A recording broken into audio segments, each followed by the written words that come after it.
Star Wars en direct vous est présenté en collaboration avec siteclan.net, mintinbox.net, StarWarsHolonet.com, PlanetStarWars.com, StarWarsUniverse.com, Star Wars Geeks Québec, le Space Trash Show, ainsi que Génération Star Wars et Science-Fiction.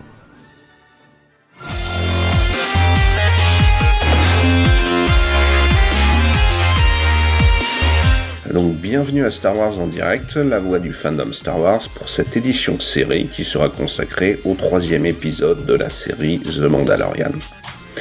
Je suis Sylvain, pour m'accompagner je suis avec Céline. Bonjour Céline. Bonjour.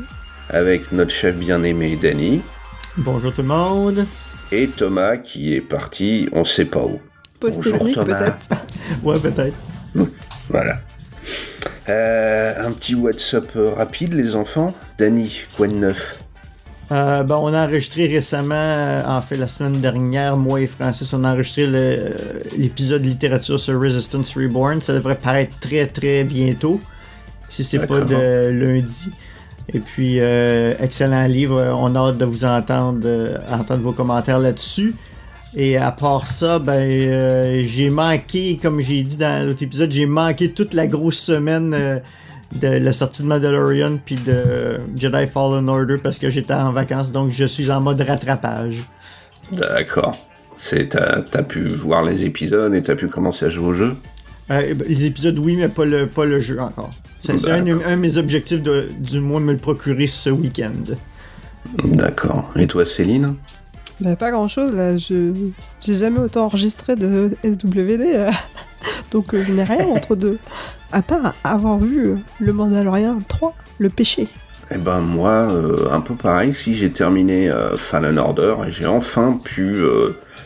Il y a eu un petit couac au niveau de la livraison du DLC de précommande, donc c'est l'apparence spéciale de vaisseau et de sabre et le cristal de couleur orange, donc j'ai réussi à l'avoir à peu près 2 heures après avoir terminé le jeu. Il va falloir que tu le refasses. Ouais, mais il me reste encore des choses à récupérer. Je suis pas full power, j'ai pas tous les vêtements, les skins et toutes les pièces de sable, donc j'ai 2-3 passages encore des planètes à explorer. J'aime toujours autant le jeu, par contre je trouve qu'on arrive à la fin très très très vite. T'es embarqué tranquillement sur l'exploration des planètes et puis d'un côté t'as l'impression que tu passes directement la seconde et fouf, ça part très vite et t'es à la fin c'est quasiment sans te rendre compte. Je trouve ça un peu dommage, surtout qu'il n'y a pas de mode New Game Plus. Donc tu peux pas recommencer le jeu en mode full power et refaire le jeu comme ça. Je trouve ça un petit peu dommage. Tu veux dire que tu dois tout recommencer de zéro? Ouais, tu peux pas. Le mode New Game Plus, en fait, c'est tu relances une partie, mais avec ton personnage et ton équipement actuel. Donc en gros, au lieu de repartir du niveau 1, tu repars de niveau... Tu recommences l'aventure, mais avec le niveau 650. C'est un truc qui se fait beaucoup dans le jeu vidéo. Et là, il n'y a pas. Et je trouve que c'est un petit manque. On a fait le tour. Thomas n'étant pas de retour suite à des soucis techniques, on va se lancer. On vous rappelle notre petite politique spoiler. Tout ce qui est disponible par les canaux officiels n'est pas spoiler. Le contenu de l'épisode précédent sera considéré comme non spoiler. Et pour l'épisode courant, donc ici le 3e appelé The Scene, nous ferons une partie sans spoiler, puis une partie spoiler avec l'épisode dans sa globalité. Et on dit un petit coucou à Sylvain le Rouquin qui vient nous rejoindre dans le chat. On vous rappelle nos émissions récentes, donc Star Wars série numéro 5 sur The Mandalorian épisode 2, fait avec Céline et Thomas, et moi-même. Notre émission récente, c'est Star Wars Clone Wars 46, articulé autour des épisodes sur Mortis. très intéressant pour ceux qui l'ont pas écouté. Moi, ça a changé mon avis sur la trilogie. Bien sûr qu'il y a beaucoup plus de choses qui se sont passées depuis la sortie de cet épisode, mais ça vaut la peine. J'ai pas encore eu le temps de l'écouter, donc je vais le faire. Loïc est un grand fan de Mortis, quoi. Hein, donc du coup, je pense qu'il a dû bien défendre son beefsteak. Hein.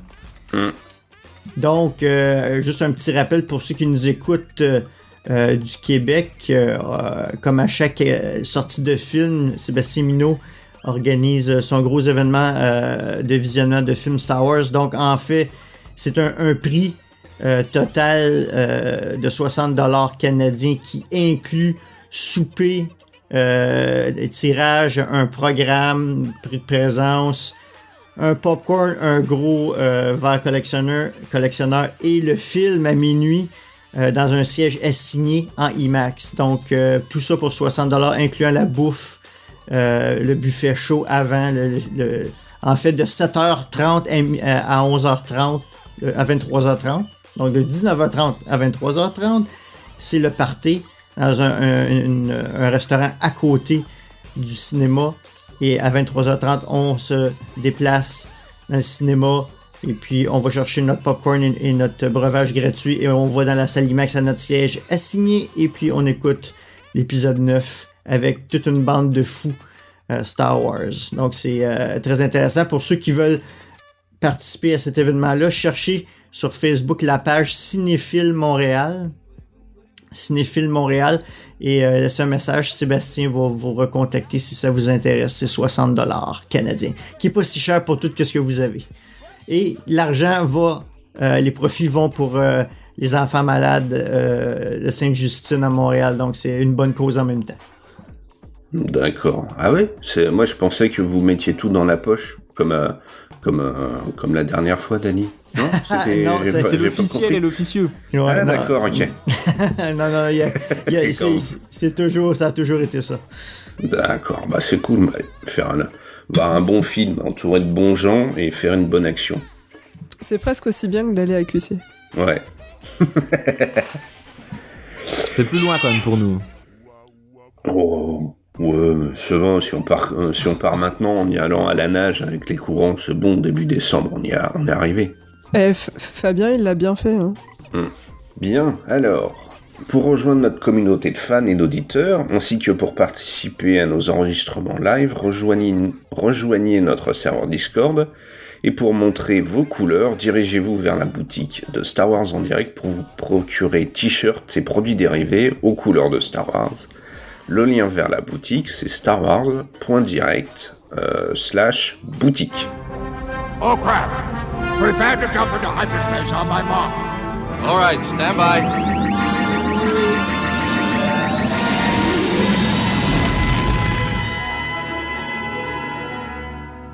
On va attaquer la partie non spoiler de l'épisode 3 de la série The Mandalorian intitulé The Sin. Un petit résumé rapide. Dans cet épisode, nous retrouvons Pedro le Mando qui a récupéré sa cible et son vaisseau tout flambant neuf. Il retourne donc tranquillement auprès du client, joué par... Werner Herzog. Voilà, merci, je confonds toujours. Donc il va livrer le paquet et toucher sa petite prime. Malheureusement, y a un petit cœur qui bat sous ce son inhalu et Pedro le Mando se pose plein de questions sur sa mission. Donc, après avoir livré son paquet et récupéré une nouvelle armure, Pedro le Mando va aller se trouver un nouveau boulot. Et ça rime, c'est cool. Alors, tout de suite... Qu'est-ce que vous en avez pensé? Une petite critique rapide de cet épisode. Allez, Céline, honneur aux dames. On commence à avoir des gros budgets. On commence à avoir de la grosse action. Si ça continue comme ça à aller crescendo toute la saison, je sais pas, ça va finir... je sais pas, va falloir faire toute une planète là, c'est pas possible. Donc, et globalement, tu as aimé cet épisode? Ah oui, globalement, j'ai beaucoup aimé cet épisode. Je trouve qu'on apprend beaucoup de choses sur les Mandaloriens. Et il y a, voilà, il y a aussi beaucoup d'aspects qui sont évoqués, qui sont très sympas.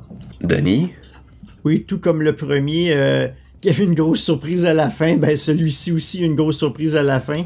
Je pense que c'est mon préféré aussi. Le premier avait un rythme plus lent, celui-ci vraiment... il finit en grand. T'as l'impression que la série Mandalorian va fonctionner un peu comme Clone Wars ou comme Rebels par arc d'histoire. Donc on vient de conclure un arc, selon moi, de 3 épisodes.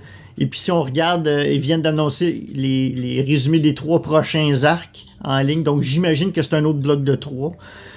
D'ailleurs, c'est Deborah Chow qui a fait cet épisode-là. Donc pour moi, ça me soulage un peu que la série Obi-Wan soit faite par elle. Donc, j'ai bien aimé ce que j'ai vu dans cet épisode-là. Donc, si la série Obi-Wan peut avoir le moindrement un peu cette ambiance-là, ça va être vraiment génial. Qu'est-ce que je pourrais dire d'autre là-dessus? Très, très western. Écoute, on va en parler un peu plus tard, là, mais la fin fait très western, définitivement. Dans le look, dans la musique, etc. On va essayer d'en parler plus tard, mais moi, j'ai vraiment beaucoup aimé cet épisode-là. Avec plein de clins d'œil de cinéma classique, d'autres trucs, d'autres races, etc. qu'on n'avait pas vu. C'est vraiment un bon épisode. D'accord. Et toi, Thomas? Alors moi c'est pareil. Alors je dirais que chaque épisode c'est un petit peu comme Céline. Je me dis putain les mecs ils ont été tellement loin que la prochaine fois ça va forcément redescendre encore. Pour faire une analogie, c'est un petit peu comme quand vous allez voir un feu d'artifice et vous voyez un méga truc qui pète partout, vous dites ah ça c'est le bouquet final, je suis sûr que le feu va s'arrêter. Et les mecs ils vont encore plus loin et à chaque fois vous dites non c'est là le bouquet final. Et là on sait plus trop à quel moment il est le bouquet final parce que chaque épisode les mecs ils arrivent à aller plus loin, sachant qu'ils avaient déjà placé la barre super haut dès le tout premier épisode. Bah à chaque fois on est encore au-dessus et tu te dis mais en fait ça va juste s'arrêter à un moment ou alors dans un sens tant mieux, on va pas s'en plaindre et effectivement c'est très très cool et en plus à chaque fois on a une super surprise à la fin qui est géniale et là encore une fois mais je l'ai vraiment pas vu venir et quand la surprise arrive ça envoie déjà tellement tout le long que là on a fait ouah non pas possible, ils ont été jusque là et énormément de références, alors on va pas les donner. On les évoquera petit à petit et énormément encore de nouveaux aliens, mais également des aliens trilogie, prélogie et même postlogie. Donc ça, moi, je trouve que c'est vraiment très très cool, quoi. Donc voilà, plus des nouveaux aliens encore, donc c'est vraiment top. Donc il est content parce qu'il a son quota d'aliens. Exactement. Écoute, il y a juste les héros qui sont les humains. Définitivement. Ouais. En fait, on sait pas si ça se trouve quand il va retirer le casque. Hein. On verra plus tard. C'est une bonne surprise encore. Bon, c'est censé être un Mandalorien, mais normalement les Mandaloriens c'est quand même des humains. Mais on sait jamais. Globalement. Dans le nouveau canon. Ouais, dans l'ancien, il y avait d'autres créatures. Ouais. Si tu te réfères aux comics The Old Republic, Knight of the Old Republic, dans les Mandaloriens, t'avais des créatures non humaines. Eh bien moi, j'ai adoré, vous imaginez bien. On retrouve encore ce côté western. C'est bien, Danny, que tu l'aies mentionné. Deborah Chow, si j'écorche pas son nom. Deborah Chow. A même dit Ciao. Elle a dit qu'en plus elle s'était inspirée pour la dernière partie de l'épisode du cinéma hongkongais. Et de plein de films de flics hongkongais pour cette dernière partie et je trouve que l'épisode est très énergique, comme dit Céline, on en apprend plein sur les Mandaloriens et le fonctionnement des chasseurs de primes. Après, je reviendrai peut-être un petit peu sur d'autres parties. Il y a 2-3 trucs qui me paraissent un peu bizarres et j'espère qu'on aura une explication là-dessus un peu plus tard dans la série. Et je continue sur ma lancée. Plus ça avance, plus je me dis qu'on n'est pas face à une série, mais face à un film qu'on nous a découpé en petits bouts. Parce que pour moi, là, clairement, on est devant un seul arc scénaristique. Surtout quand je vois il y a les synopsis qui sont sortis hier des épisodes 4, 5 et 6. Pour moi là on va arriver à la fin du premier arc, ou en tout cas de la première moitié de la saison 1, et je pense qu'il y a plein de choses qu'on n'a pas vues et dont ça n'attend pas après l'épisode 4. Mais voilà, là clairement c'est mon épisode préféré, même s'il y a toujours 2-3 petits défauts de réalisation, comme des effets spéciaux qui sont pas terribles. Tu le vois quand tu vois le Lando qui vole, ou certains plans extérieurs ou plutôt lointains de FX, où tu vois que ça bave un peu. J'ai vu de la fumée qui avait l'air un petit peu artificielle, j'irai pas en détail là, mais ouais, ben on en reviendra après, parce que je pense qu'il y a aussi l'un des plans finaux à la fin qui est quand même bien dégueulasse en fait. Et bien voilà, on a terminé notre partie sans spoiler. Et ben on va attaquer maintenant la partie spoiler. Donc si vous ne voulez pas, vous barrez maintenant. Et on va commencer avec Céline qui va nous raconter la première partie de l'épisode.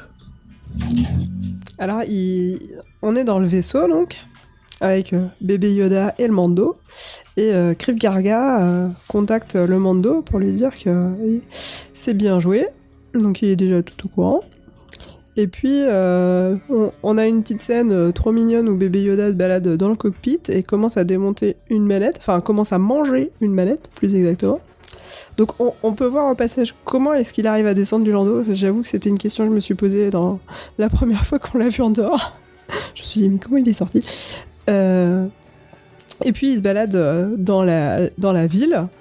Donc, toujours avec le petit Lando volant derrière les pattes du Mando. Et puis, arrive ce qui doit arriver.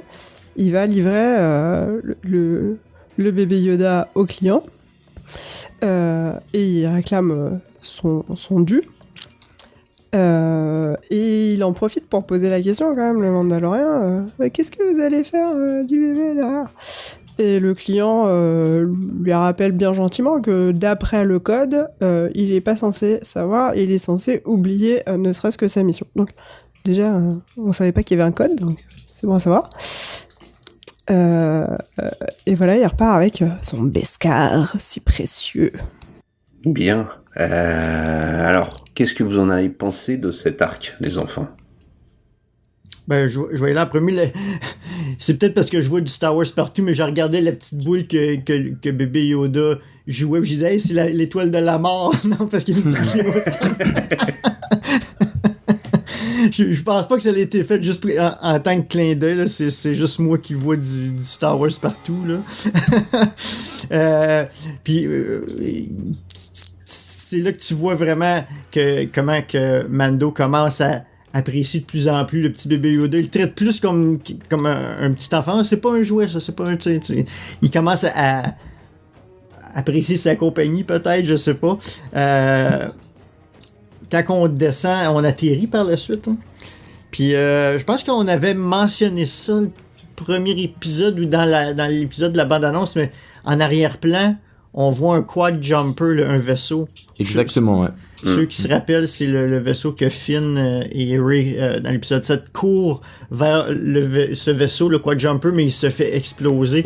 Et c'est là qu'ils se retournent et qu'ils prennent le faucon. Donc j'ai bien aimé le revoir. Celui-là, c'est probablement pas le même, mais c'est le même modèle.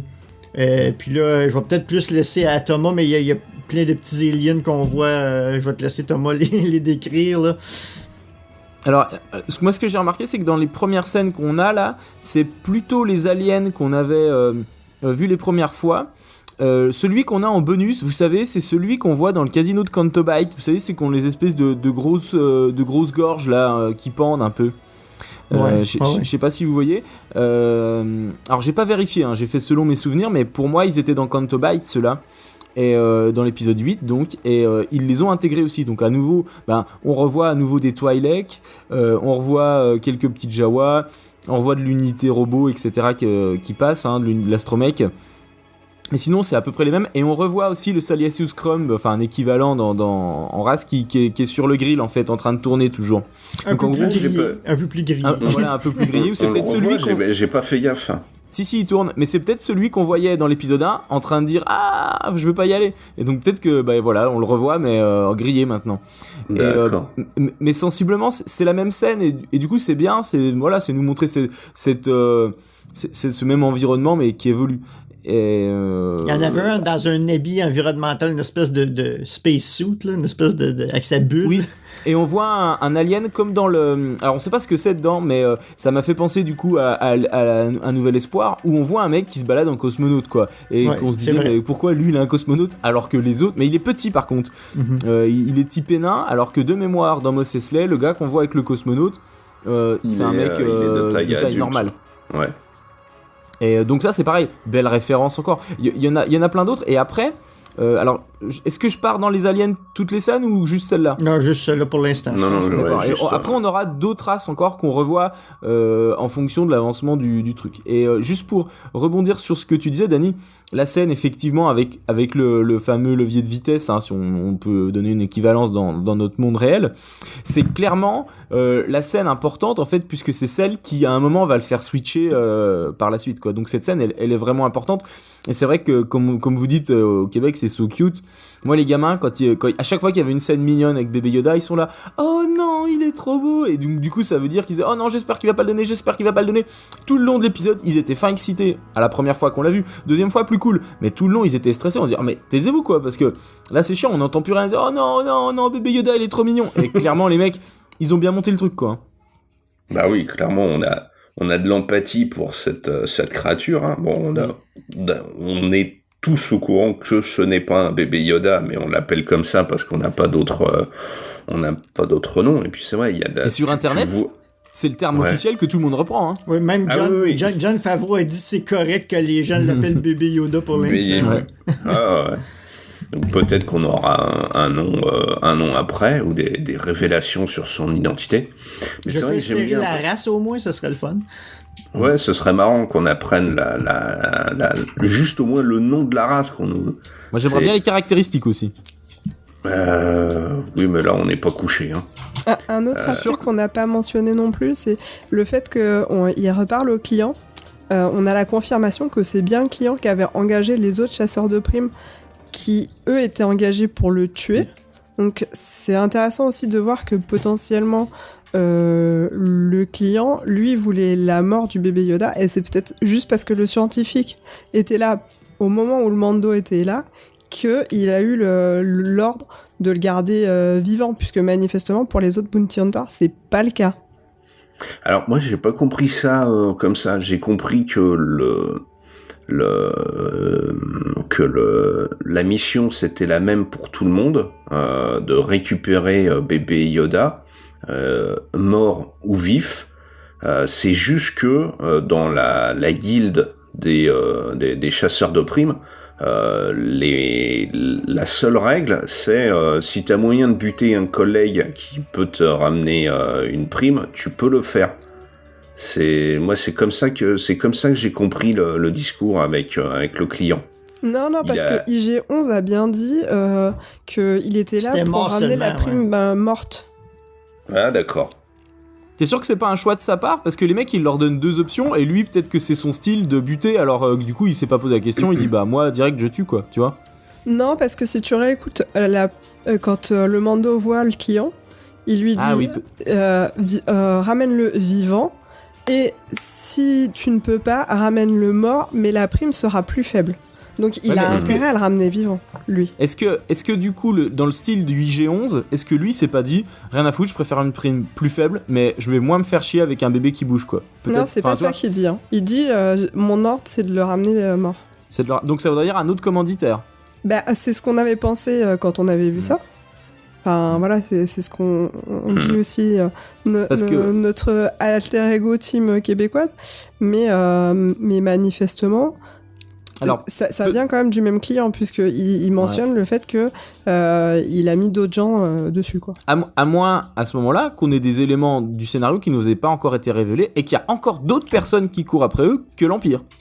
Alors c'est possible, mais moi je pense vraiment c'est l'histoire du scientifique. Le scientifique, c'est la personne qui veut le bébé Yoda vivant. Alors peut-être qu'à ce moment-là, le gars de l'Empire aurait pu demander à d'autres chasseurs de primes, mais sans la présence du scientifique, en disant faites pas chier, ramenez-le mort, comme ça, voilà. Exactement, c'est ce que je pense. Bon, ben, le ok. cloneur, probablement, qui veut juste des midi-chloridiens ou quelque chose, là, de ce type-là, puis s'il peut Ou de les l'ADN, récupérer. il là. veut- Ouais, on sait pas encore réellement ce qu'il veut, ce qu'ils veulent à bébé Yoda.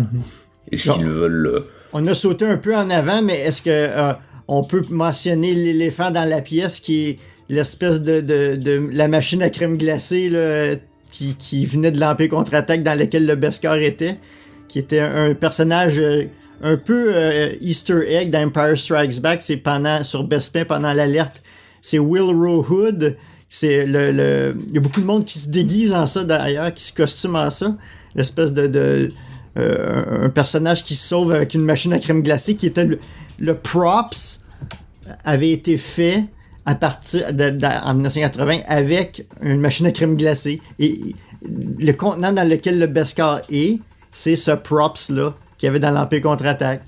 C'est vraiment un gros clin d'œil ici. J'avais jamais fait gaffe, je suis en train de J'avais pas noté, chercher. mais c'est cool ça. Du coup, ça veut dire que les mecs, ils sont à fond cross-média, puis cross-trilogie, cross-époque, tout quoi. Enfin, Ouais, tu vois, D'accord. Ah Alex oui, Berg l'a ouais. écrit le nom du personnage dans le Will chat. Rohood, ouais. Ouais. Fait que c'est vraiment un gros Easter egg ici qui est vraiment dans notre visage. On n'avait jamais vu le contenant s'ouvrir ou quoi que ce soit. C'est quelque chose qu'on voit une seconde dans l'Empire contre-attaque. Mais tu vois, il y a des gens qui se cosplayent. Il y a des groupes de cosplayers qui se spécialisent dans ce personnage qu'on voit une seconde. Autant que ceux qui se spécialisent dans Matt, the Radar Technician. Je sais pas ceux qui ont vu Saturday Night Live. Ouais, ça me dit. Le Ouais, Undercover c'est Kylo Boss avec Ren, Kylo, qui- ben, ils ont créé un personnage Matt the Radar Technician que maintenant ils ont des groupes de costumés qui se déguisent seulement en ça et ils ont mis ça canon ce costume là dans Résistance, en Star Wars Résistance, donc imaginez. C'est un truc que j'aime bien justement.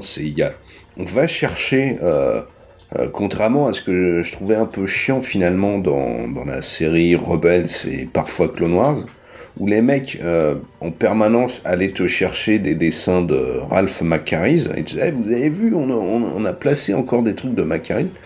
Et là, en 3 épisodes de Mandalorian, ils ont été te piocher des trucs, mais dans tous les coins, dans tous les films. Comme tu dis, les races aliens dans toutes les trilogies, des éléments, ils vont te chercher plein de trucs. T'as l'impression qu'ils ont ouvert la grange ou le hangar où ils avaient mis tout leur bazar et qu'ils ont dit, allez, on sort tout et on va voir ce qu'on peut en faire. Et ça, c'est un truc que j'aime beaucoup. Ils ont fait un raid aussi, George Lucas. Mais même les blurbs, hein, la première fois qu'on les avait vus, c'était dans La Caravane du Courage, hein, dans le 2e téléfilm des Ewoks. Totalement. Sans déconner, ça vient de là. Oui, Bah oui, bien sûr. c'était Oui. déjà dans Star Wars. Ouais. Et ils Oh, étaient déjà putain. trop bien faits pour l'époque et c'était créatif quoi. Ah ouais. Ah bah c'est cool. Donc c'est-à-dire que les mecs ils ont été quand même chercher la meilleure référence et puis finalement aussi le Mandalorien il vient un peu de l'idée spéciale hein. Et pareil tu sais la fameuse référence tu sais qu'ils vont à la fête dans le précédent la fête du jour c'est quoi tu sais de la fête du La Wookiee fête du jour de vie là. voilà Ouais, ça, live- c'est ouf. live Dans day, le ouais. premier. Je veux Putain, dire, c'est est-ce ouf que les ça mecs ils vont loin est-ce que ça veut dire que donc dans le nouveau canon, la caravane des Ewoks là, c'est canon maintenant et le Holiday Special il est canon.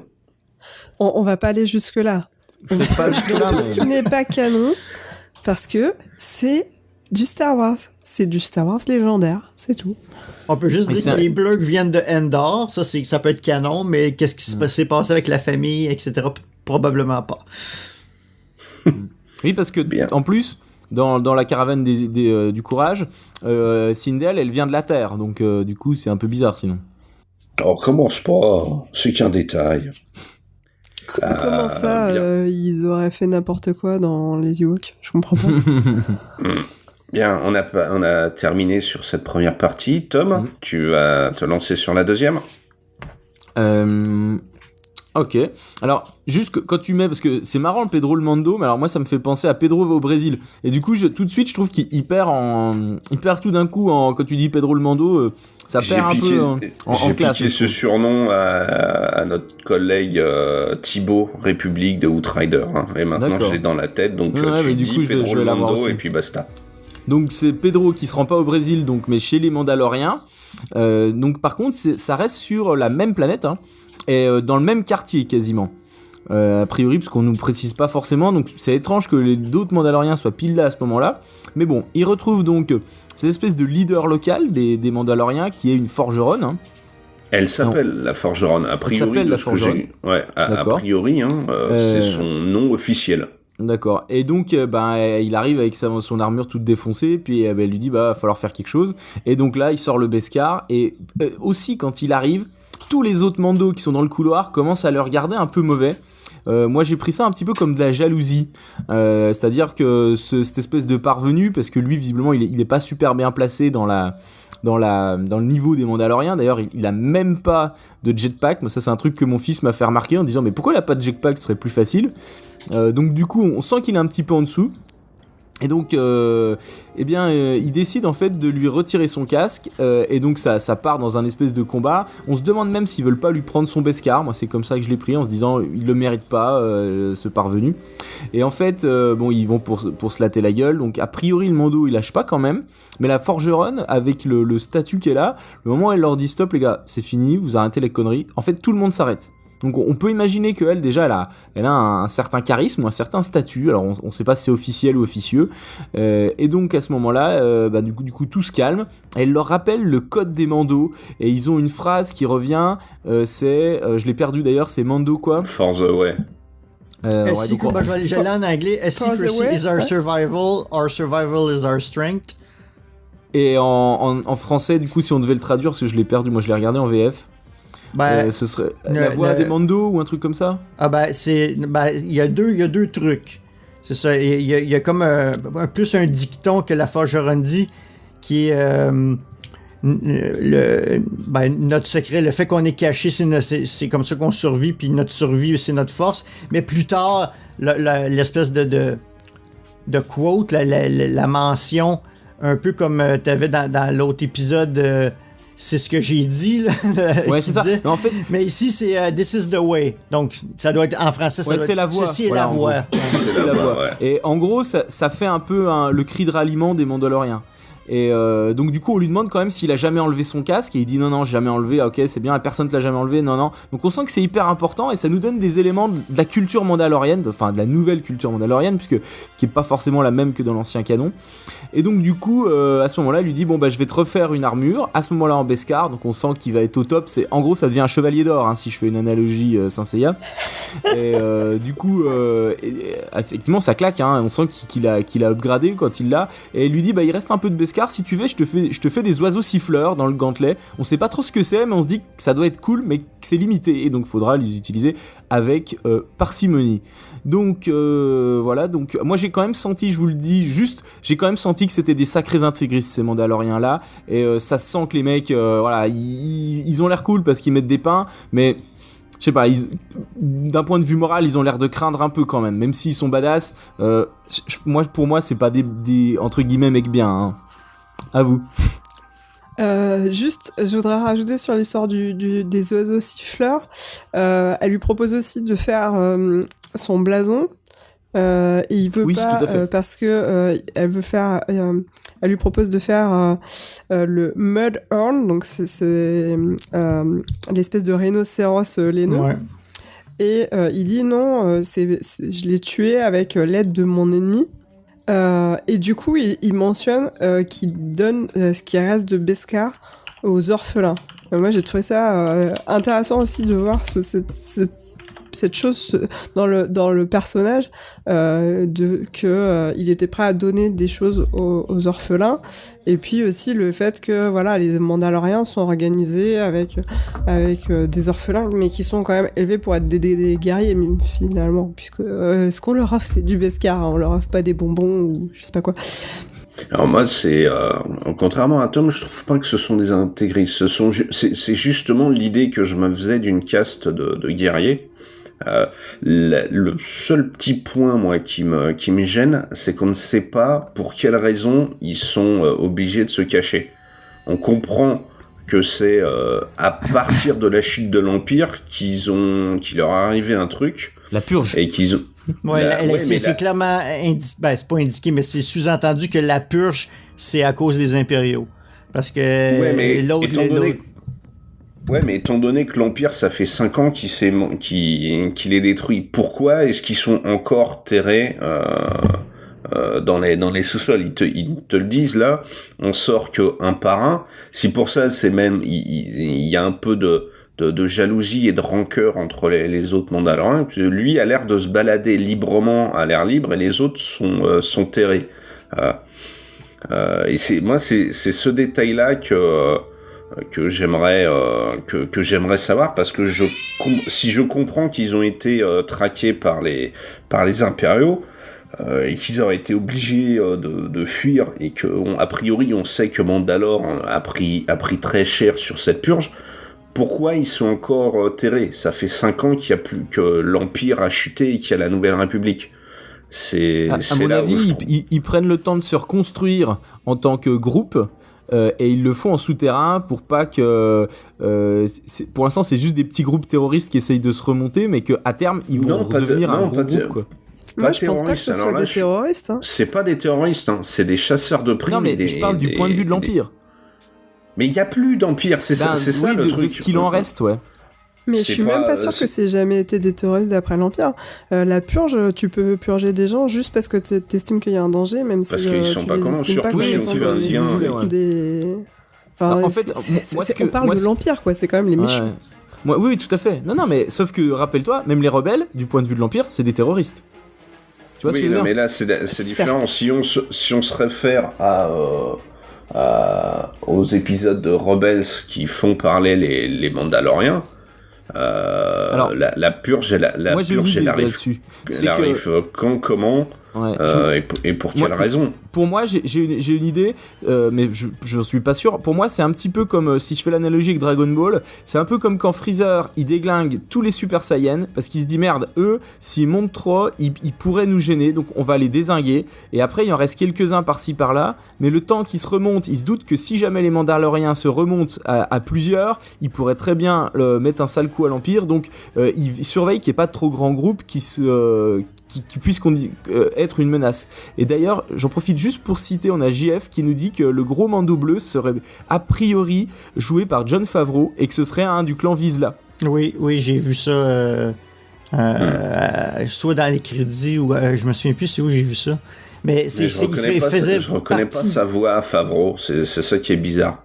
Bon, ça peut être traité un peu par ordinateur aussi, mais c'est bien que ça amène un point qu'il y a encore des familles, puis quand on voit la forgeronne qui parle à Mando, puis qu'elle dit, ben t'as pas de signet, t'as pas de représentation, je sais pas comment il l'appelle en français, c'est comme si soit qu'il essaie de fonder une famille, comme les Vizsla, c'est une famille de Mandaloriens, peut-être qu'il essaie de fonder une famille, ou ce qui me dit probablement que ce n'est pas un vrai Mando, c'est quelqu'un qui a pris tout ce qui est l'institution des Mandaloriens, puis il a décidé de joindre ça. Et la forgeronne, il dit, as-tu déjà enlevé ton casque? Non, j'ai pas enlevé mon casque. J'ai respecté les règles pour être un Mando, pis tout ça. Puis quand tu vois le Vizsla, on va l'appeler Vizsla, quand il arrive pour se battre avec, la première chose qu'il essaie de faire, c'est lui enlever son casque. Tu vois qu'il essaie d'enlever son casque pour le déshonorer. C'est exactement ça. Parce qu'il est pas content qu'il est traité avec l'Empire. Puis là, après vient le combat de vibrolames qu'on voit clairement, là, ils vibrent puis tu les entends, les lames, là, tes voix vibrer. Ouais, là. c'est excellent. Cool. Je l'ai pas vu tout de suite, je me suis dit, merde, elles sont dégueulasses ces lames. Et puis, mais en fait, elles vibrent et c'est assez cool de voir les lames vibrer. Et puis, là, je te rejoins, mais... c'est vrai que je me réfère aussi à l'ancien canon. Pour moi, les Mandaloriens, c'est deux choses qui se réunissent. C'est à la fois le peuple de Mandalore et des gens, essentiellement des orphelins, qui ont été adoubés par des Mandaloriens et qui ont repris leur code. Et ce que je vois, moi, des flashbacks qu'on voit sur Pedro le Mando, c'est que c'est clairement ça. Il est un orphelin. C'est un orphelin, d'où le fait qu'ils disent à chaque fois tenez, prenez ça pour moi je garde ça, mais prenez ça pour les orphelins, d'où ce truc-là. Et le fait que, pour moi, ça veut plus rien dire, c'est pas un vrai Mandalorien. À partir du moment où t'as été adopté et que t'as repris les codes des Mandaloriens, t'es un Mandalorien, que tu viennes de Coruscant, de Naboo, que t'aies 4 ou 2 bras. Ouais, mais il y a peut-être des gens des anciennes familles, voilà, peut-être que Paz Vizsla, lui, il considère que il est impur, il n'est pas assez digne pour être un Mandalorien, ou qu'il le met en doute et qu'il attend de voir s'il réussit un peu l'épreuve de partir à son casse, voilà, d'avoir l'honneur de donner des choses aux orphelins, tout ça. Parce que quelque part, moi, elle a réussi le test. Ouais. Moi, si vous voulez, dans ce que c'est qu'un Mandalorien, du coup, Sylvain, t'es à la fois à mon sens, sur les deux définitions qu'on a eues. Dans l'ancienne UE, on est bien d'accord que c'était plutôt un peuple hyper ouvert, hyper mixte, où tout le monde venait à condition d'adopter la culture. Alors que dans le nouveau canon de The Clone Wars, moi j'y voyais les Mandaloriens plus comme des Ariens un peu, quoi. Et du coup, une certaine forme d'intolérance à tout ce qui était différent. Et donc peut-être que peut-être que là justement ils essayent de nous mixer les deux types de Mandaloriens, à savoir qu'il y aurait peut-être des Mandaloriens type un peu Ariens et des autres, des Mandaloriens ouverts qui amèneraient, qui accepteraient les gens à partir du moment où comment dire, ils adopteraient les codes. Et donc peut-être que celui-ci, c'est pas un Mandalorien de souche type arien, mais que c'est un Mandalorien plutôt à l'ancienne UE, quoi. Et que donc du coup, on pourrait avoir des oppositions entre les deux façons de voir le truc, quoi. De toute façon, la série, depuis le début, on le voit clairement avec le seigneur de guerre qui arrête pas de dire les Mando, il y en a plus ben, ça serait le fun de reconstruire. C'est exactement ça. En plus, on sait maintenant que la purge, c'est à cause des impériaux. Fait qu'on peut imaginer que le fait que Mando deal ou fait des affaires avec les impériaux, que ça passe pas vraiment avec les purs et durs. Mais ils n'ont pas le choix, il faut qu'ils reconstruisent la culture. Donc même ceux qui sont plus pour la race pure ont pas le choix. S'ils veulent se reconstruire, il faut qu'ils adoptent des nouveaux membres dans la culture pour la rebâtir. Et puis Mando, c'est pour ça qu'il donne peut-être une partie de l'argent, etc. à la culture, même s'il traite de l'extérieur. Mais c'est pas un couteau à deux tranchants, mais c'est comme jouer les deux côtés, que tu vas voir ceux qui ont détruit ta culture pour récupérer ta culture en forme de Beskar. Ça fait un peu bizarre. C'est... Donc c'est peut-être pour ça juste qu'ils peuvent pas le blairer, en fait, parce qu'ils se pointent avec des Beskar impériaux, quoi. C'est peut-être pas plus loin. C'est ce qui clairement choque Vizsla, c'est que c'est pas le Beskar, c'est le fait qu'il y ait le blason impérial sur le Beskar. C'est un traître à sa famille, un peu, quoi. Un peu, ouais. En fait, les impériaux ont pris toutes les armures Mando, ils ont fait fondre, puis ils ont fait de l'argent avec. C'est à peu près ça. C'est ça, ils en ont fait des couverts, des tasses à café. Bien. Il aurait dû faire des TIE Fighters en Beskar, parce que il aurait été un peu plus civilisé contre les Ils ont fait tout sauf des armes et des véhicules en métal blindé. C'est con, hein. Non, mais c'est vrai que les petites cuillères qui résistent... Je disais, c'est vrai que des petites cuillères qui résistent au laser, c'est super utile quand même. Ouais. Attends, pour le lave-vaisselle, c'est sympa, ça rouille pas, ça s'oxyde pas, c'est nickel. Bien, on va passer à la troisième partie de l'épisode. Bien, après avoir récupéré sa nouvelle armure toute ritulante, on retrouve Pedro le Mando qui va dans le bar des chasseurs de primes, où il prend une nouvelle mission, donc récupérer un Mon Calamari, fils de je sais plus trop quoi. Il dit d'un noble. Ouais, d'un noble, auprès de Griff Karga, donc toujours joué par Apollo Creed. Carl Weathers. Voilà, merci. Je me rappelais plus de son nom de famille. Qui lui fait remarquer que tous les autres chasseurs de primes le détestent, puisque Pedro le Mando a réussi là où ils ont tous échoué lamentablement. Encore une fois, notre petit cœur casqué demande à Greef, s'il sait ce que les impériaux vont faire de bébé Yoda. Celui-ci lui répond qu'il en a aucune idée et même qu'il s'en fiche. Et donc, Pedro le Mando repart pour de nouvelles aventures en vaisseau.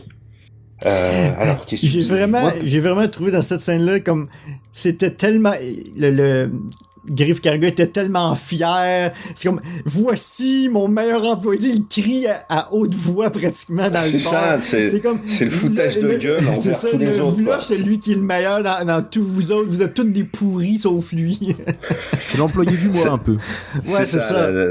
Ça fait vraiment ça. C'est regardez, lui c'est quelqu'un, lui il y arrive et vous êtes que des minables. Et ça me fait penser à la première conversation qu'on voit Greef quand il envoie bouler un autre chasseur de primes qu'on revoit en plus après. Qui avait pas réussi, c'est ça. Ouais, qui avait pas réussi. Et là, il est tout fier, un peu comme si c'était son fils adoptif ou son meilleur pote. C'est vrai. Dans cette séquence-là, il est vraiment en mode, regardez, c'est quelqu'un, lui c'est quelque chose.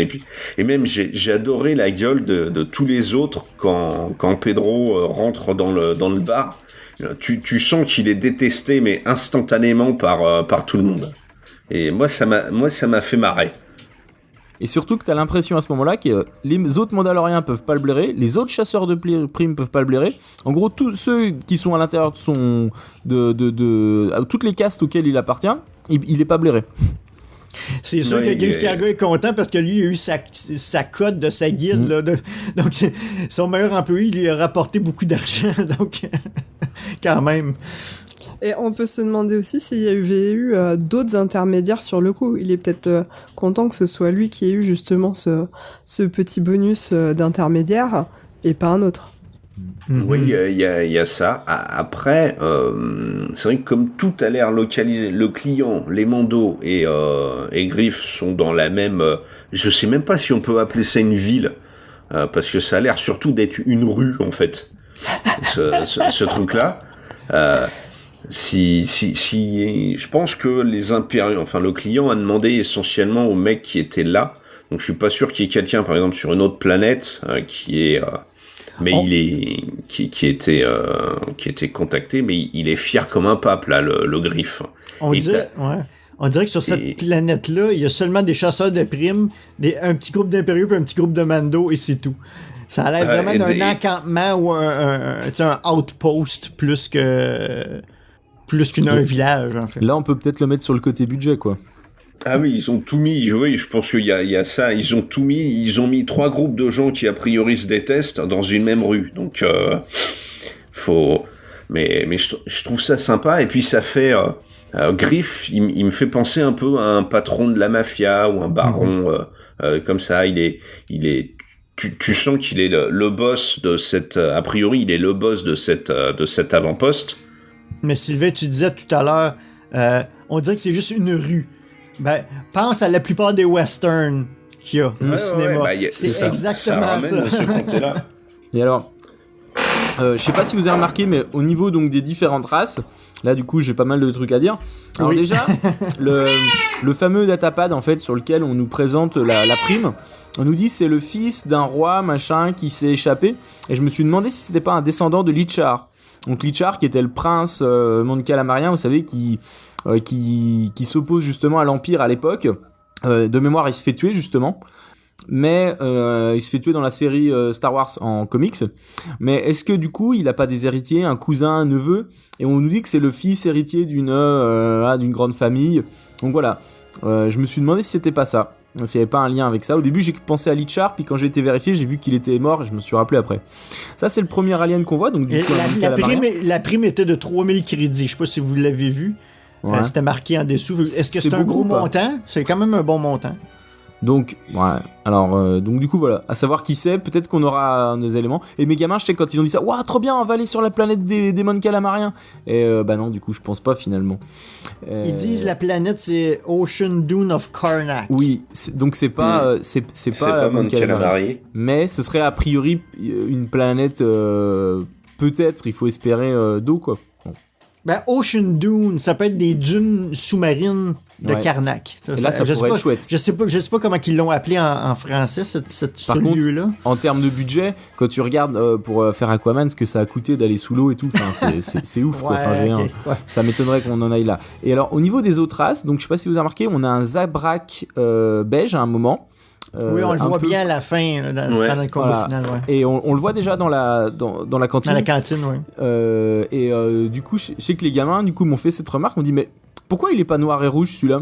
Parce que du coup, on se refait les The Clone Wars où il y a Opress et Maul. Darth Maul, Et en ouais. fait, du coup, t'as l'impression que tous les Abraks sont comme ça, alors qu'en fait, c'est plutôt l'inverse. Je leur dis non, cette pigmentation, elle est rare en fait. À la base, ils sont plutôt beiges, comme ceux qu'on avait Escott par exemple dans le Conseil Jedi. Et puis on voit des mecs à la tête allongée. Moi, ça m'a fait penser aux Céréens. Vous savez, comme Ki-Adi-Mundi. Oui. On en voit deux à un moment qui ont vraiment la tête allongée. Donc ça, c'est des aliens qui ont les doubles cœurs là. Et ceux-là, je les trouvais cool aussi. Donc j'étais assez content de les revoir. Et il y a un alien à un moment avec une tête allongée, une espèce de casque aplati. Ça m'a fait penser à la police dans l'épisode 7 qui a été coupée au montage. Vous savez. Je me rappelle oui, plus, Viz, non, pas Viz. Viz Vesla, enfin, ça c'est le nom du gars. Non, Mais je sais plus ça. c'est le caporal Zuvio, quelque chose comme ça. Voilà, c'est ça, voilà. Ouais. Et qui était du coup la police sur Jakku, quoi. Donc voilà, ça m'a fait penser à ça. Et puis il y a beaucoup d'inspiration trilogique. Et on a aussi des nouvelles races, dont certaines qu'on va revoir plus tard. Donc voilà, je voulais mentionner cet élément-là. Moi, je sais que je me suis régalé à regarder le décor. Je mettais pause, pareil, pour aller voir toutes les tronches. Et bon, alors après, il y en a d'autres qu'on avait déjà vus. Hein. Il y a du Rhodien, il y a du. Mais bon, ceux-là, on va pas les mentionner parce qu'on les a déjà dit. Mais j'ai bien aimé aussi que Karga il dit écoute, tu viens de faire une grosse prime là, prends une pause, là, c'est le temps, profite de ton argent, quelque chose. Mais puis il l'envoie au va au spa avec les Twi'lek là, tu sais, c'est comme louche un peu là. Pour te relaxer, là, oui. t'as besoin d'un bon massage de Twi'lek là. Ça, c'est génial. Les bains Twi'lek, ouais, tu sens que c'est glauque. Et du coup, tu vois, ce qui est bien, encore une fois, c'est que du coup, c'est dark. C'est comme pas le Mon Calamari, le Quarren qui se fait couper en deux. C'est dit, mais t'as différents niveaux où tu veux le voir ou tu veux pas le voir. Et en fait, on t'annonce en gros qu'il y a de la prostitution, mais les gamins, moi, ils ont pas compris. Ils disent, ah bon, il y a des bains avec des Twi'lek ? Bah ouais. Et tu t'expliques pas en fait, t'en restes là. Ouais, c'est ça. Mais par contre, ça veut dire que pour les adultes qui décortiquent le truc, bah ouais, t'es sur du dark, tu vois, mais accessible aux gamins. Donc je trouve que c'est vraiment très bon. On commence clairement à explorer l'économie souterraine. Il parle, comme tu dis, prostitution, mais il parle aussi des épices en fait. Oui, tout à fait. Prends ton petit truc d'épices et puis tu vas voir, à l'arrivée, tu vas être bien. Tu vas tout avoir oublié. Ouais. Ça, je leur ai expliqué par contre. Parce que du coup, on commence à parler de la drogue, à dire que c'est pas bien. Donc ça, on en a parlé.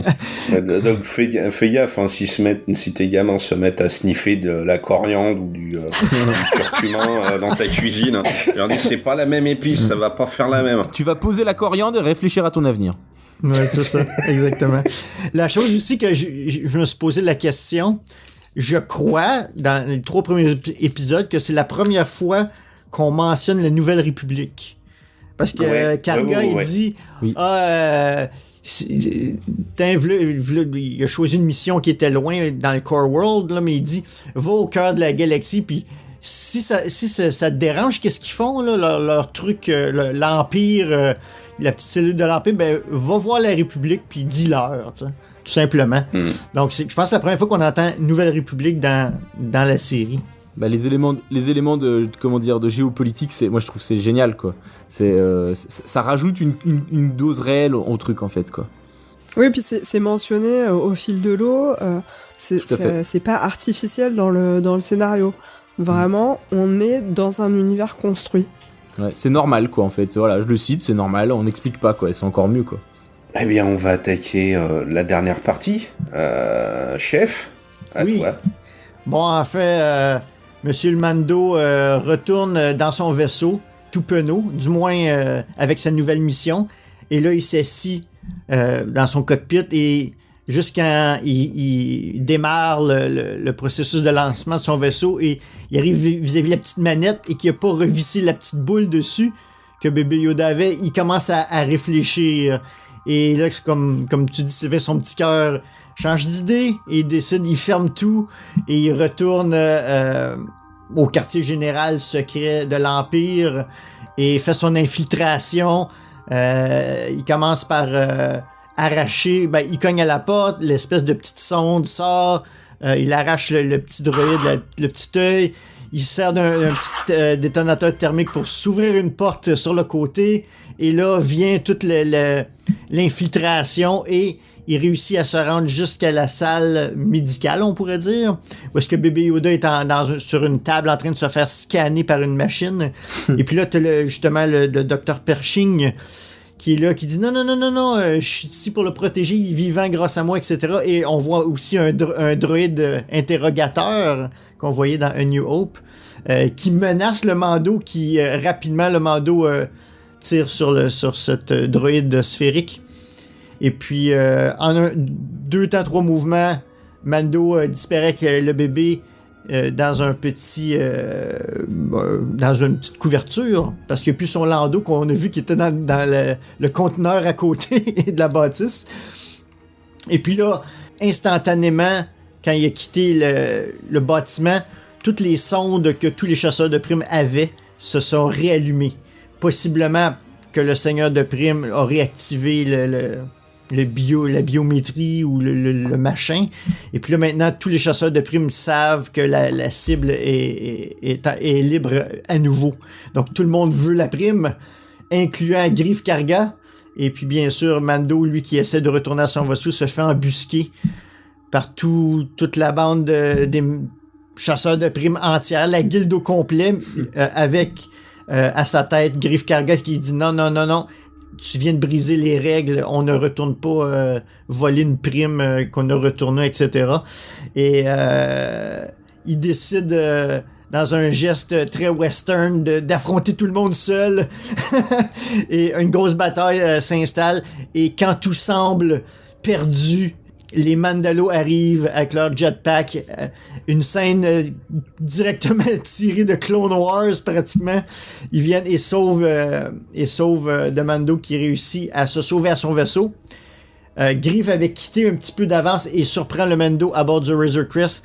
Mais Mando le tire et le laisse pour mort en dehors du vaisseau et se sauve avec bébé Yoda à bord du Razor Crest. On découvre par la suite que, bien entendu, fortement inspiré des westerns, il y avait le Beskar qui a empêché Greef Karga de mourir, le Beskar qu'il avait dans sa poche, a arrêté le tir de blaster, typiquement comme dans les vieux films de Clint Eastwood. Et voilà, l'épisode se termine ainsi. Et bébé Yoda et Mandalore s'en vont à quelque part dans l'espace. Et voilà. Et t'oublies de mentionner le fait que Mandalore voit à travers le cockpit, voit le Mandalorian lourd en jetpack. Oui, Mandalore dit il me faut un jetpack. Il me faut un jetpack, ouais. Ça c'était gros clin d'œil à Iron Man de Favreau. Mais j'espère qu'on verra Mandalore avec un jetpack dans la série, même si c'est tout à la fin de la série qu'il s'achète un bon gros jetpack et que ce soit un gros délire. Mm-hmm. C'est un peu comme dans Daredevil où il a le costume qu'à la fin, tu vois, dans la série. Ouais. Mm-hmm. Il va se construire au fur et à mesure qu'il... en plus, durant le combat de la fin, c'est vraiment la confirmation que This is the way, c'est la voix. Ils ont accepté The Mandalorian dans le groupe, finalement. Parce que les autres l'aimaient pas, là. Carrément. Mais là, avec cette action-là, c'est la preuve qu'ils supportent qu'est-ce qu'il fait. Ils supportent ce membre-là dans le groupe. Et puis, ils savent qu'il va faire du bien pour le groupe. Il a obtenu son armure, donc il est passé niveau 2. Maintenant, il y a le niveau 3, c'est obtenir le jetpack. Jetpack, ouais. Ce que je trouve dommage, c'est qu'en fait, il a que le haut de l'armure. Si tu regardes, ils lui ont fait un torse, l'autre épaule, et ils ont refait ses gantelets. Mais au niveau des jambières et des bottes, c'est encore l'ancienne. Donc, Ah bah c'est pour le niveau suivant alors. Ouais, ce sera pour le niveau 4, ça. Mais moi, j'ai bien aimé, j'ai adoré cette séquence. Alors, je suis... niveau infiltration, généralement, quand on parle d'infiltration, c'est discret. Là, flinguer tout le monde et faire péter des murs, c'est pas super discret. On t'entendait même l'alarme, là. L'alarme qui sonnait. Voilà, C'est une Alors, infiltration par contre, à la Mandalorienne en fait. c'est ça. Un truc qui m'a étonné, c'est quand il arrache l'œil de la porte. T'entends que l'œil il souffre. Énorme. Donc pour moi, c'est un truc à la fois. Il y a de l'organique là-dedans et j'étais super étonné. Non, mais c'est du Star Wars, les robots se plaignent. Ouais. C'est vrai, il y a ça. Mais j'ai adoré qu'on voit le Mandalorien mais venir à bout avec une facilité déconcertante des Stormtroopers. Donc on voit l'utilisation de l'oiseau siffleur, qui est une arme à tir multiple, que je trouve assez cool. On voit aussi le lance-flamme et ce qui se passe sur un Stormtrooper qui est cramé au lance-flamme. Et quand tu dis que c'était une série d'arcs, là t'entends vraiment le gars hurler et tomber par terre en mode rôti. Ah oui, et moi ça m'a choqué de le voir rôti. Alors il y a vraiment pas de sang, mais il y a quand même de la violence dans cette série.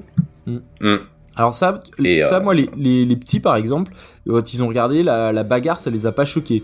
Eux, ils ont été plus traumatisés du stress que bébé Yoda se fasse tirer dessus. Et du coup, quand il était avec le bébé Yoda dans les bras, et qu'il essayait de se barrer, là, les gamins, ils gueulaient. Même mon fils s'est foutu sous la couette, mais c'est pas les pains qui l'ont dérangé. C'était vraiment, ils avaient trop peur que bébé Yoda se fasse esquinter.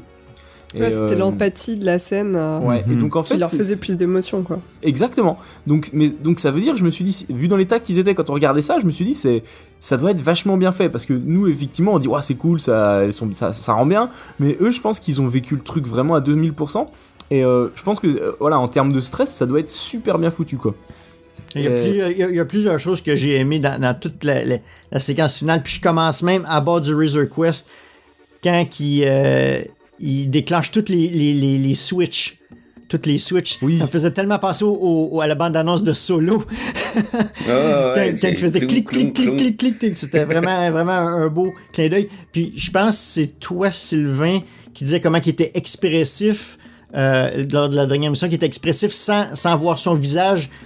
Ouais, juste quand il voit la petite manette sans la petite boule, le plan de caméra qui approche super lentement, puis tu le vois réfléchir, là, c'était tellement...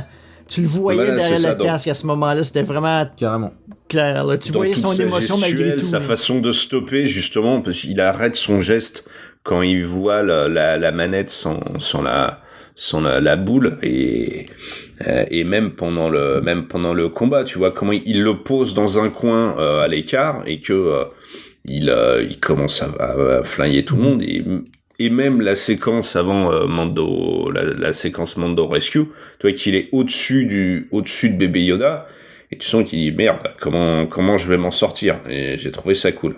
Puis tu mentionnais aussi, tu voulais voir le heads-up display le HUD de son casque. Ouais. On a eu un bon exemple avec son fusil quand il voyait au travers des murs. Fait que j'ai bien aimé. Oui. J'ai pensé à la référence de ça, ouais, c'est ça.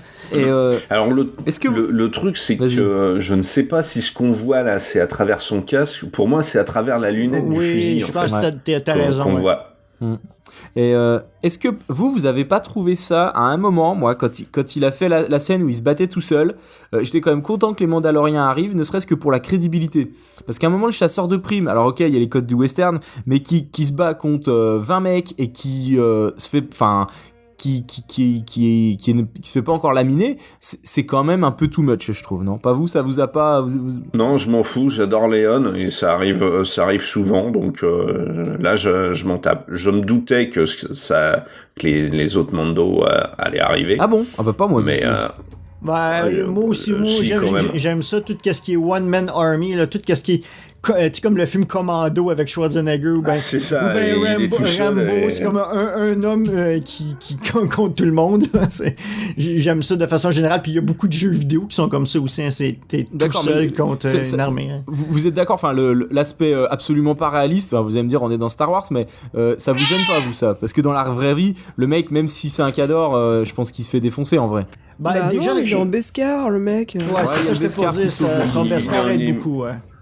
Voilà, il a un fusil. En plus, tu vois que dès qu'il se met à utiliser le fusil des intégrateurs, les mecs se planquent. Oui, il quand y a même. ça aussi, ouais. Il a quand même pas mal. Bien sûr, il est tout seul, mais il a quand même pas mal d'avantages. Donc, tant que les tirs touchent le plastron ou les épaules en Beskar, Ouais, il c'est est, il est relativement protégé. Et Oui, parce que c'est un chevalier d'or. voilà, Oui. mais même, tu vois que les gars reprennent un peu le dessus que quand ils s'aperçoivent qu'il est à court de lance-flamme. Hein. Oui, Mais puis il y a quand il se Griff met- qui a la bonne idée de shooter son droïde, donc là il commence à être un peu plus. Parce que sinon, les autres ils sont tellement bêtes qu'ils visent tous au même endroit. Pour sortir du truc, moi je m'étais imaginé, mais pas du tout les mandos, parce que j'ai l'impression que vraiment il était blacklisté là-bas, mais bébé Yoda qui allait refaire un coup de force, mais le mando c'est bien mieux comme idée. Moi aussi, c'est Non, quand il a ouvert les yeux, bébé Yoda, j'ai dit il va utiliser la force. Puis là, en arrière-plan, t'as vu comme un missile ou un mando passer en jetpack, tout en arrière-plan, très très loin. Et là, j'ai dit il y a quelqu'un qui vient d'attaquer là. La cavalerie arrive. Ouais. Et Non, moi, au niveau des races, il y a 2 autres races encore qu'on n'avait pas vu qui arrivent. Il y a un espèce de mec avec des cornes et ça m'a fait penser, je sais pas si vous avez lu le comics Saga. Non, ça vous parle pas? De Brian Kevogan. Et en fait, dedans, il y a une race comme ça de personnages. C'est des humains. C'est juste qu'en fait, ils ont des cornes de chèvre, de cerf, de ce que vous voulez. Et là, c'est exact. Non, c'est pas un... Alors, l'expert propose un dévaronien. Pour moi, c'est pas un dévaronien. Parce que les dévaroniens, ils ont des têtes de... Ils ont un peu des têtes de diable avec des cornes qui se retournent. Or là, c'était pas des cornes de dévaronien.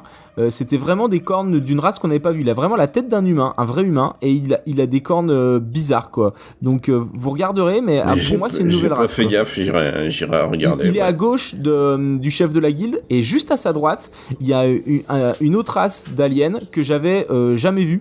Donc j'ai essayé de décortiquer un peu en mettant sur pause, mais ça m'a pas parlé. Donc ça veut dire qu'il y a aussi l'effort créatif de ramener des nouvelles races et ça c'est cool. C'est-à-dire que on tape partout, mais on a aussi un peu de créativité et ça c'est bien.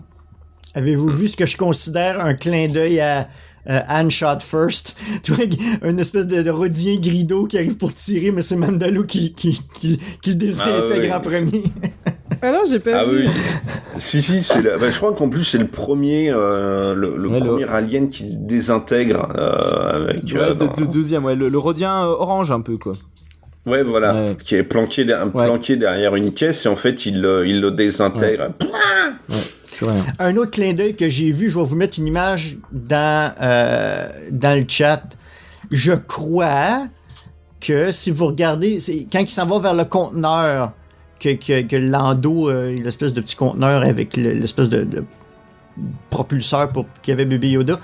Si vous regardez sur le bord du mur, regardez une des barres verticales. C'est exactement la même barre que quand notre groupe, le Big Tree, dans A New Hope, sont dans le Trash Compactor, dans le compacteur à déchets, puis qu'ils se servent pour bloquer le compacteur à déchets. C'est exactement le même morceau. C'est juste déposé là comme référence, mais je trouve ça vraiment cool. Et ça sert à rien, ce truc, c'est toujours dans la poubelle. Hein. Ouais, c'est ça. Comme disait Céline, ils ont fait un casse chez Lucas, en fait, ils ont tout ramené. Mais je pense qu'ils ont employé des fans comme responsables des props, ou je sais pas, mais c'est vraiment des gens qui ont tout vu 50 fois.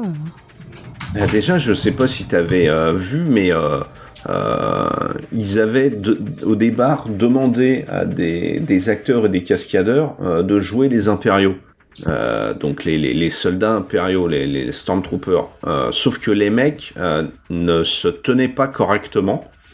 Ils n'arrivaient pas à bouger ou à placer. Et ils ont demandé en fait à des gens de la 501e de venir jouer les Stormtroopers. Ça j'avais vu, ouais. Ah, les mecs devaient être trop contents, hein, t'imagines ? Alors par contre, ce que je ne sais pas, si pendant les scènes d'action, si c'est des mecs de la 501 ou des cascadeurs, parce que Je suis pas sûr que Ah, n'importe oui. qui à la 501 Non, mais c'est peut sûr. faire des saltos ou se... Mais c'était Ouh. très, je dirais que c'est un élément qui était moins Star Wars.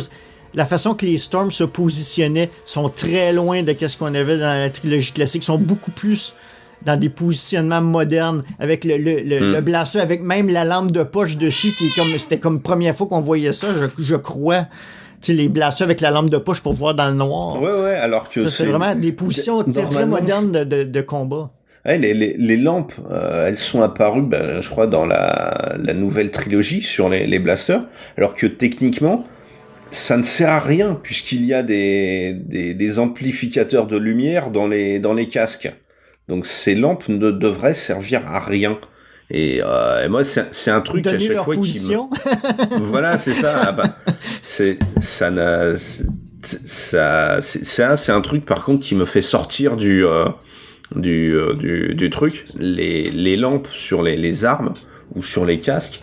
J'avais déjà ce reproche-là dans la série The Clone Wars, quand des clones allumaient des lampes torches sur leurs casques. On n'arrête pas de te dire que les casques, il y a des amplificateurs de lumière. Ça ne sert à rien de foutre des lampes torches sur l'armure, bordel. Bah, d'ailleurs, c'est un élément qu'on avait mentionné dans l'épisode précédent, puisque quand il rentre dans la grotte du Mudhorn, il allumait le Mando son casque, et on disait c'est bizarre parce qu'il a probablement une vision nocturne. Et là, on voit que en effet, il y a quand même des améliorations de la vision. Avant qu'il arrive chez le client, il est en train de les espionner. On voit qu'il y a un amplificateur de son, il y a des détections infrarouges. Donc en effet, on peut se poser la question de pourquoi... Enfin bon, ceci dit, on est dans Star Wars, peut-être qu'il sait qu'il y a des bêtes qui sont pas visibles en infrarouge. Mm-hmm. En effet. Ouais, en effet. Mais est-ce que Mando, pour l'Empire, on sait qu'il y a des amplificateurs, mais est-ce que Mando, non, clairement, là, c'était peut-être l'objectif du fusil qu'on voyait, puis c'était juste retransmis. Mais j'imagine qu'ils ont la même technologie. Je pense que quand même il y a ça dans les casques. En plus, tout se passe relativement de nuit. Et même quand t'as les Mandaloriens qui arrivent, et il faudrait on n'a pas encore parlé sur ce petit bout. Alors, mais c'est excellent parce que tu le vois vraiment avancer tous comme un seul homme, se déplacer. Un truc que j'ai adoré, c'est les mecs en plus se déplacent en jetpack de la droite, de la gauche, c'est vraiment excellent. Et puis ils se trimballent à la cool.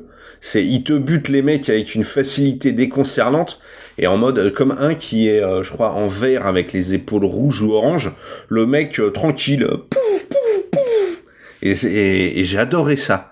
Moi, définitivement, ces Vizsla avec son canon lourd, là, ça c'était vraiment intense. alors moi je voudrais vous Et on demander avait justement, est-ce que sur Vizsla ou sur un autre, est-ce que vous avez pu voir des emblèmes sur les plastrons des Mandaloriens? Moi j'y repense maintenant. Oui, je crois que... Alors, je sais plus si c'est sur Vizsla, mais je sais qu'il y en a un sur son épaulière gauche. Il a le crâne des Mandaloriens. Ah d'accord, mais c'est pas encore tout à fait ça, parce que sur les les Vizsla en fait, à la base, Céline en a parlé tout à l'heure, ils se mettent un emblème quand ils appartiennent à une famille. Donc on voit que pour l'instant, effectivement, Pedro, il est sans famille. Et vous avez vu, c'est pas Rémi. Du coup, on lui cherche un emblème pour pouvoir appartenir à une famille, c'est-à-dire qu'il va créer sa propre famille. Or, s'il appartient au clan Vizsla, normalement, il devrait avoir l'aigle hurleur. Donc l'aigle hurleur, c'est l'emblème de la famille Vizsla qui a été utilisé par les Death Watch après, quand Vizsla est devenu le chef des Death Watch, il a appliqué son aigle hurleur sur tous les plastrons de Mandaloriens. Donc du coup, ce serait bon à savoir. Donc, j'ai mis une image dans le chat, je vois pas l'insigne, le sigle dont tu parles non plus. Alors c'est un autre. Alors je sais que ça m'a fait tilter. Il y en a, ça doit être dans la séquence souterraine où avant il se fout sur la gueule avec Vizsla. Il y a un Mandalorien qui a le crâne Mandalorien sur l'épaule gauche. Ouais, mais ça c'est plus commun, c'est pas propre aux familles. Tu vois ce que je veux dire? Et par contre, un truc que je pige pas, l'aigle hurleur, normalement c'est l'arme de défense là que la Mandalorienne fabrique pour. Non, ça c'est les oiseaux de feu, ça. Et non, les oiseaux siffleurs. Les oiseaux siffleurs, non, tout à fait. Ouais. Qui sont d'ailleurs utilisés, on l'a pas dit, au moment de l'attaque contre bébé Yoda. Ça, c'était pas mal aussi. Vizsla, dans une autre séquence, Vizsla a l'espèce de le crâne du mythosaure sur son épaule, mais c'est pas l'aigle hurleur, là. Et moi, je voulais juste mentionner que quand Griff Karga, donc on voit qu'il est pas mort. Qu'est-ce qu'on a dit avec mon mari? On a bien sûr dit quel putain de bon film, puisque dans Retour vers le futur, quand Biff Tannen regarde la trilogie du dollar avec Clint Eastwood, c'est ça, au moment où il y a la scène où Clint Eastwood se fait sauver par son morceau de chauffage en fonte là, il dit quel putain de bon film. Et c'est quelque chose qui est repris après par Marty dans Retour vers le futur 3. Oui. Et donc ça nous a fait rire. Ah oui, c'était clairement une référence à ça, là. Bah oui, clairement. De toute façon, même Pedro Pascal le dit lui-même que les westerns à la Léon et que le personnage de Blondin de Clint Eastwood est une référence pour Pedro le Mando. Donc c'est obligé qu'on passe avec ces références. Même le flingue de Pedro Pascal ressemble à un Colt à 6 coups. Si vous regardez bien, il a ce profil, ce design qui fait très flingue Colt 6 coups, quoi. Par contre, moi, oui, avec le petit holster sur le côté. Ouais, voilà. Ouais, moi je me pose. Et même, tiens, justement, tu m'y fais penser. Quand Pedro traverse la ville avec bébé Yoda dans le bras gauche, et vous avez remarqué qu'il garde sa main ouverte au-dessus de son arme. Oui. Prêt à dégainer au moindre problème. Et c'est un truc que j'ai trouvé mais génial, quoi. Il est pas du tout en mode détente, en mode ouais, c'est moi le boss. Il est vraiment en mode, même si t'y fais pas attention, il est prêt à dégainer et à tirer. Donc il est pas teubé et il sait qu'il est dans le caca. Par contre, moi je me posais une question là, c'est que si vraiment on respecte cette règle, ça veut dire que Pedro Pascal, on va le voir très peu en tant qu'acteur, il va être beaucoup sous le casque, et on peut se poser la question, est-ce que le budget de l'acteur, du coup, si on le voit quasiment pas, est-ce que ça valait tellement le coup de ça, de prendre un aussi bon acteur pour être sous le casque, quoi? Mais oui, au contraire. mais c'est ce que j'essaye de vous faire comprendre. C'est pas parce que tu vois pas le visage d'un acteur qui ne joue pas, c'est comme dire si est-ce que ça valait le coup de prendre James Earl Jones pour faire la voix de Dark Vador. Eh ben justement, c'est parce que c'est James Earl Jones qu'on a cette impression, même s'il y a des modifications vocales sur sa voix. Avec un autre acteur, ça aurait été différent. Là, Pedro Pascal, oui, tu ne vois pas son visage, mais pour les rares mots qu'il utilise, sa façon de bouger, sa façon de te faire ressentir les choses, même si tu vois pas son casque, même si tu vois pas son visage, c'est pas un problème. C'est des mecs comme ça ou des femmes comme ça qui font que tu t'attaches à un personnage, que tu crois à ce qu'il fait. Mais je suis d'accord que le rendu est bon, mais est-ce qu'un acteur un peu moins bon et surtout un peu moins cher, enfin tu me diras peut-être pas leur problème, aurait pas pu faire la même chose, c'est ça? Non, je pense qu'en effet, justement, t'as tellement de contraintes qu'il faut un très bon acteur pour que le jeu d'acteur transparaisse. Ouais, peut-être, ouais. C'est comme le doublage. Tu prends un acteur de doublage et tu prends un connard de youtubeur comme Cyprien pour doubler même un personnage, ça n'a pas le même rendu. C'est bien pour ça que pour moi il faudrait revoir la politique de doublage en France et souvent aux États-Unis, où on fait venir des gens qui ne sont absolument pas doubleurs, on les fait venir juste pour leur nom. Oui, c'est ça. Alors que ce sont des putains de quiches et qu'il faudrait les noyer. D'ailleurs, ceci dit, en France, on n'a pas trop à se plaindre. On a vraiment des doubleurs dont c'est le métier et qui font un boulot fantastique. Mais en effet, sur certains films, et en particulier les films d'animation, pour pouvoir vendre et avoir des têtes d'affiche, on prend parfois des gens qui ne sont pas spécialisés dans le doublage et qui font un moins bon travail que ceux qui sont spécialisés dans le doublage. Moi, je suis tout à fait d'accord avec toi. Mais par contre, je trouve que la VF est pas mal. Enfin, je sais pas, il y en a qui l'ont regardé en VF à part moi? Je suis le seul? Ouais, moi, la première fois, je l'ai vu en VF. Oui, pas mal. Le problème, c'est encore une fois... T'es habitué à la voix VO, quoi? Non, ils atténuent les effets sonores sur les voix.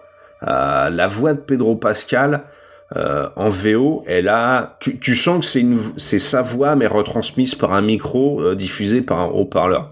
T'as moins cette impression-là sur la VF. Okay. Tu sens moins le gars qui parle avec la bouche qui est planquée derrière un second alu. Il y a cet effet-là en moins sur la VF. C'est souvent le reproche que je fais sur les VF. Mm-hmm. De toute façon, je suis pas mal certain qu'on va lui voir la tête probablement à la fin de la saison et possiblement plus durant la saison 2. Donc, c'est possible qu'on le voit quand il est pas en train de faire de la chasse et qu'il n'ait pas son casque sur la tête. Donc, Peut-être, mais alors il faudrait que ce soit dans les moments intimes. Le seul moment où il a le droit de retirer son casque et qu'il soit pas en mode je te retire mon casque, c'est la fin de la bataille. Non, c'est ça. Non. Dans la bande-annonce, on a le sentiment qu'il y a bien un moment où il va le retirer. Je pense que a priori ça doit être son amoureuse ou sa sœur ou n'importe qui, et j'espère qu'on le verra arrêter le geste et lui dire non, pas maintenant, ou non, c'est moi qui dois retirer le casque, mais on sera que tout seul, machin. J'enlève pas mon casque le premier jour. Voilà, c'est ça. Seulement au 3e rendez-vous. C'est ça, pas ce soir, j'ai mal à la tête. Qu'est-ce que vous avez pensé du flashback? Oh, c'est un peu les mêmes scènes, mais on en voit un petit peu plus à chaque fois qu'il reforge un morceau d'armure, on dirait. On va finir éventuellement par l'avoir au complet, ce flashback-là, j'imagine. Et moi, j'ai l'impression qu'ils sont sur Jeddah, avec, tu sais, les fameux moines en rouge, là, qu'on voyait dans Rogue One. Je me rappelle plus de leur religion, là. Non, a priori, non, je suis pas sûr que ce soit sur... peut-être, mais c'est plus une bataille durant la guerre des clones, forcément. Et moi, je pense que ce qu'on va voir, parce que plus, comme dit Dany, plus ça va, plus on voit des petits bouts, je pense qu'on va voir un Mandalorien ouvrir la porte et le récupérer. Et d'où expliquer le fait qu'il ait été intégré au Mandalorien. Il y a une rumeur, il y a des mecs qui disent qu'on va voir Obi-Wan Kenobi alors ça vaut peut-être que dalle, hein, dans ce flashback. Alors moi, du coup, pour essayer de raccrocher, alors j'y crois pas trop, hein, mais je serais presque déçu, mais je m'étais même imaginé, là je suis en train de revoir la saison 5 de Clone Wars, il y a un moment, il y a Kenobi qui met un truc de Mandalorien, on pourrait très bien imaginer qu'il l'amène chez les Mandos, ou j'en sais rien. Mais voilà, j'y crois très très peu. Hein. Ah, ça reste possible. Ça pourrait être pas mal, surtout alors non, mais c'est qu'un petit détail à ce niveau-là, mais Deborah Chow va être la réalisatrice de la série Obi-Wan, donc. Voilà, alors ce serait peut-être une espèce de petit clin d'œil. Non, mais moi je pense moins pour Obi-Wan et plus pour un Mandalorien. Et ce serait franchement, ce serait même encore plus marrant si c'était Django.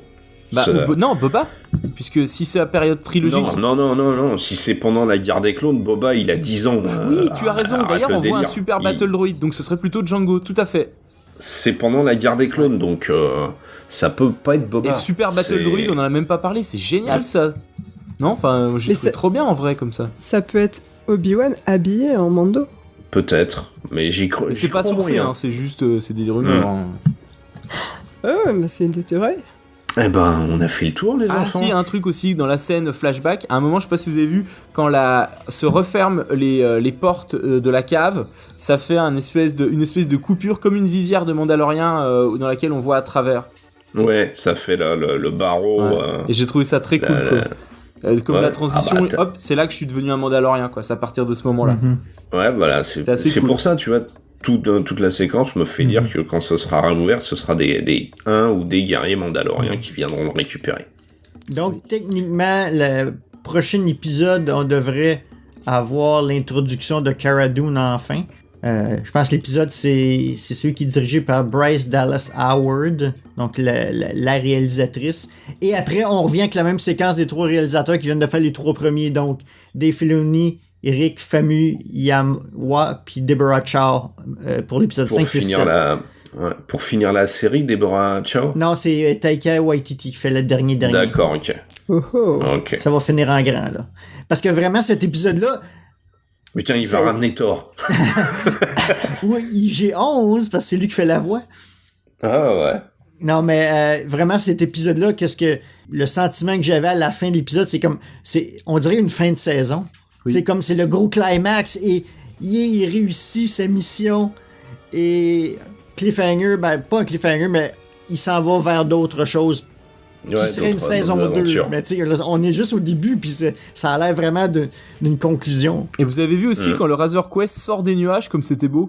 Oui. Moi, j'ai vraiment tilté là-dessus. C'est pas les choses qu'on a l'habitude de voir. Tiens, justement, pendant qu'on est là-dessus, non, c'est l'un des, comme je disais, l'un des effets spéciaux un peu baveux, c'est quand le Razor part et qu'on voit la ruelle, l'intégralité de la ruelle et donc de la petite agglomération. Je trouve l'effet assez dégueulasse en fait. C'est pas, je trouve que c'est baveux, c'est pas propre. Tu sens que ça fait image de synthèse et même la séquence dans les nuages. Ouais, c'est un truc qu'on a déjà vu pas mal de fois dans plein de films. Donc non, là c'est pas. J'ai plus été amusé par Mando qui donne la petite boule justement à Yoda pour qu'il fasse mumuse que par la beauté du spectacle. Alors moi, en tant que mère, j'ai été super choquée par cette scène, parce que c'est pile le truc qui fait des risques pour d'étouffement. Alors mon mari m'a dit, rappelle-toi qu'il a gobé une énorme grenouille, donc ne t'en fais pas, son gosier supporte ça. Ouais, pas de problème. Mais Puis en voilà, fait, j'ai eu un petit arrêt cardiaque. Et il a 8-9 ans en fait, on l'avait dit l'autre fois. Hein, donc du coup... Bon, on ne sait pas vraiment. Là. On ne sait pas si ça se Parce trouve. qu'il agit différemment. Dans cette scène-là, à la fin, il agit vraiment comme un petit bébé qui veut se mettre quelque chose dans la bouche, quand il était soit en train d'utiliser la force ou essayer d'aller soigner Mando. Il avait l'air plus sérieux puis plus conscient de ce qu'il faisait. C'est ça. On dirait qu'il y a des attitudes différentes. Je sais, c'est peut-être juste l'impression que j'ai. Là. Non, mais 2-3 ans, je vous jure, ça colle. Parce que nous, elle vient nous faire des bisous spontanés, donc et je pense que si on avait un bobo, elle viendra nous mettre des pansements. Donc, C'est bon. je valide. Dac. Est-ce que vous pensez du coup qu'ils ont eu le temps de le cloner ? Non. Bonne question. eh ben, Je crois qu'il est pense pas. encore en train de scanner. ils pourront toujours ouais. retconner si jamais ils en ont besoin, de toute façon. Ouais, non, je pense qu'ils ont commencé des analyses, peut-être des prélèvements, mais le cloner, non. Parce que clairement, je vois que le métal, si tu regardes bien le métal, il a l'air ultra à fondre très vite et d'être fait très vite. Donc pour moi, il s'est passé que 1 ou 2 heures, quoi. Même si on est dans Star Wars, pour moi, non, ils ont pas eu le temps de le cloner. Récupérer des choses, oui, le cloner, non. Moi, la question que je me posais, c'est que pourquoi qu'un seigneur de guerre voudrait avoir une armée de petits Yoda? Tu sais, oui, ok, ils sont puissants, là, mais je pense que ce serait plus pour trouver une façon d'extraire l'essence de la force ou les midi-chloridiens ou peu importe, là, et de réussir à faire des storms sensibles à la force ou quelqu'un qui utilise quand même la technologie ou de ramener des méchants sensibles à la force, même s'ils n'ont pas de sabre laser, juste pour la puissance. T'es en train de dire qu'il voulait faire un smoothie de bébé Yoda pour extraire le jus, c'est ça? Mais faire une armée de petits Yoda, ça serait étrange. Parce que, tu sais, en frais de grandeur, ok, ils peuvent s'en servir comme des petits infiltrateurs ou peu importe, là, mais je vois pas des petits Yoda, ils seraient obligés d'adapter toute leur technologie existante, des blasters plus petits, des vaisseaux plus petits, s'ils veulent des armées de petits Yoda. Parce qu'on voit que Yoda, il grandira pas, il sera jamais grand. Yaddle et Yoda, c'est une petite race de façon générale. Là.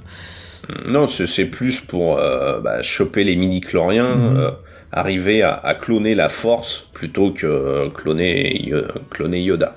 Ah, mais c'est clair que si tu les passes tous au mixeur, t'en passes 200 000 unités au mixeur, t'as du midi-chlorien inséré dans les gens. Hein. Après, tu fais des petites piqûres de midi-chlorien, c'est sympa. Pour te booster un petit peu, là, le matin. ouf. Ouais, ça peut être une idée. Si ça se trouve, c'est ça qu'ils veulent. Une espèce de qu'ils veulent faire. nitro là, que pour booster la force ou quelque chose des storms, là. Une injection qui dure quelques heures et c'est tout. Là. Un sérum comme Captain America, là. Ouais, exact, C'est ça, exact. non, ou le venin de Bane. C'est des troopers avec des tuyaux. Des tuyaux partout, Ben. et puis ils appuient sur un bouton, il y a du liquide vert qui passe, et hop, C'est Ben dans ils Batman, quoi. utilisent... ouais. Mais les méchants sont toujours là, donc c'est toujours possible. Oh bah oui, on les reverra, hein. De toute façon, on n'a pas encore vu le seigneur de guerre impérial, donc forcément, il va revenir. Ben, Enfin- du moins, c'est peut-être son supérieur qui va prendre la relève, qui est Moff Gideon, là, ou celui qui est joué par Gus. Ouais, non, pas Gus, non, ça c'est son personnage dans Breaking Bad, là, mais c'est. Je vais me rappeler du nom. Lexberg va nous l'écrire dans le chat, là, le nom de l'acteur. Giancarlo Esposito, et voilà. Esposito. C'est lui qui va revenir avec ses Death Troopers, là, clairement, parce que on les voit dans la bande-annonce, et il dit tu nous as volé notre prix, ben, moi, aller te récupérer ça. Merci Lexberg, heureusement qu'on a le chat pour nous aider. Ouais. Eh bien, ceci conclut cette édition de Star Wars en direct série. Comme toujours, si vous avez des suggestions, commentaires ou réactions sur les sujets que nous venons de discuter, contactez-nous à l'adresse studio@swendirect.com ou laissez votre message sur nos réseaux sociaux, Facebook, Twitter, Instagram et notre chaîne YouTube. Et surtout, n'hésitez pas à partager nos épisodes sur vos réseaux sociaux. Danny, quelles sont les prochaines émissions qui sont programmées? Bien sûr, il va y avoir le prochain épisode du Mandalorian qu'on va probablement couvrir la semaine prochaine. On a un Star Wars en direct littérature sur Resistance Reborn qui est enregistré et qui est, je pense, qui est prêt pratiquement à publier. On a mardi prochain, notre prochain live va être sur Star Wars en direct Gamers sur Jedi Fallen Order, le nouveau jeu de Respawn, donc qui est un jeu d'histoire plus qu'un shooter, donc très intéressant. Et puis je pense que c'est ça pour l'instant. Eh bien, comme toujours, pour joindre notre communauté de fans et d'auditeurs, ainsi que pour participer à nos enregistrements live, rejoignez notre serveur Discord. Et pour montrer vos couleurs, dirigez-vous vers la boutique de Star Wars en direct pour vous procurer t-shirts et produits dérivés Star Wars en direct. L'adresse de la boutique, starwars.direct/boutique. Nous sommes disponibles sur les plateformes iHeartRadio, Deezer, Spotify, Stitcher, Google Play et Apple Podcast.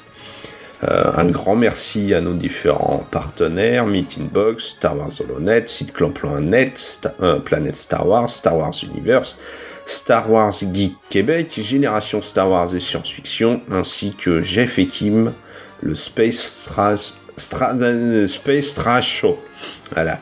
De la part de Céline, Thomas et Danny, merci d'avoir été à l'écoute de Star Wars en direct, la voix du fandom Star Wars, et que la force soit avec vous. This is the way. This is the way.